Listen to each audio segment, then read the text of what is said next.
Hey everyone, especially Philly. Glad you're here. Last time on Covenant Community Moment, we considered the importance of moving beyond tolerance as a society. Today, as a follow-up, we are reconsidering Dr. King.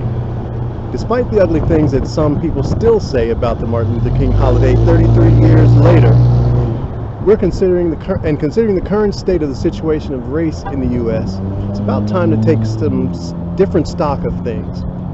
We could certainly consider MLK's personal accomplishments. We would not be remiss if we were to focus on his international impact. It wouldn't be out of order for us to look at what a big deal it is that we even pause to recognize Dr. King. And lifting up what a struggle it was for his supporters to have this day set aside in the first place is definitely inspiring. However, that's what's been done every year this time of year for the last 33 years. So let's take a moment today to consider Dr. King from a little discussed angle. In the years since his gut-wrenching assassination, typically when we place a title in front of his name, Dr. King is referred to as, well, Dr. King. What we often omit, though, is the Reverend moniker that was given to him when he was ordained as a minister of the gospel. So why would I bring this up? To give him another accolade? To heap yet more praise on him? No. The purpose of shining a light on this is to remind us that before he was the leader of and the face of the civil rights movement, Reverend King was a minister of the gospel of Jesus Christ and a pastor.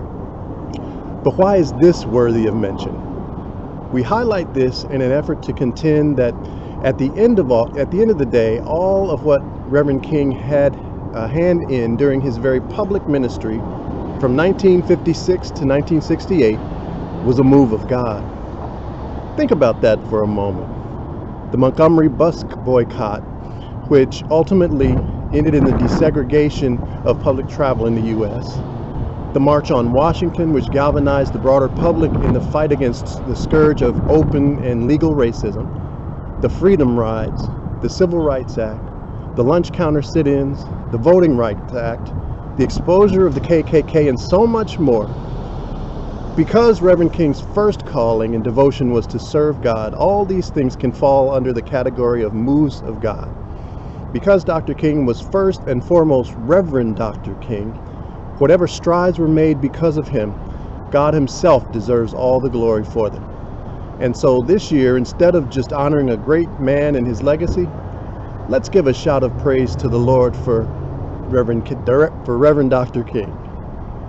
The Bible says, "The Lord has told you what is good, and this is what he requires of you, to do what is right, to love mercy, and to walk humbly with your God." That's in Micah 6. Hey, thanks so much for checking us out today. If you can, come join us for a cup of coffee next Saturday morning, the 26th, around 8 o'clock at the Cedar Park Cafe in West Philly. We'll see you next time with another Covenant Community Moment.